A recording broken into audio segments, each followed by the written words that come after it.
পুরো কায়স্ত কিক লাভার। কি? বুঝতে পারলে না তো? ছদ্মনাম ছদ্মবেশী ছবি থেকে নেওয়া। যদি বলতে না পারো শর্টে বলবে পুপু। ও হ্যাঁ, তোমাদের সঙ্গে কি কিক আছে?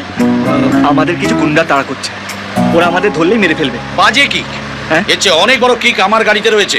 আমার গাড়ির নিচে টাইম বোমা ফিট করা আছে। একটু বাদেই ফাটবে। ভাবছিলাম একা একা মরবো, একসঙ্গে উঠলে ভালো লাগবে। আপনি গাড়ি থামান। লাল, আমার গাড়ি থেকে নামবো এক্ষুনি। বলছি এই মুহূর্তে সেটাও সম্ভব নয়। কেন? এক্ষুনি দেখছি আমার ব্রেকটা কাজ করছে না। কি?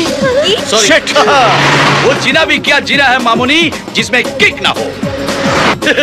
কি টি শার্টে টমেটো সস লাগিয়ে ঘুরছো কেন? আরে এটা টমেটো সস নয়, রক্ত। হ্যাঁ? ওদের সঙ্গে মারপিট করতে গিয়ে লেগে গেছে। ও বাবা, এক দফা হয়ে গেছে। তা ব্লাডটা কোন গ্রুপে? হ্যাঁ? মানে বলছি তুমি তাদের মেরেছো না ওরা তোমাকে মেরেছে? আরে লাল ওদেরকে মেরেছে। মেরে লাল করে দিয়েছে। হ্যাঁ, এক একজনকে ব্যাগের বাড়ি মারছিল আর ওরা ফ্ল্যাট হয়ে শুয়ে পড়ছিল। ব্যাস। আমিও তাই ভাবছিলাম, এক একটাকে ব্যাগ দিয়ে মারছিলাম আর ওদের মুখ ফেটে যাচ্ছিল।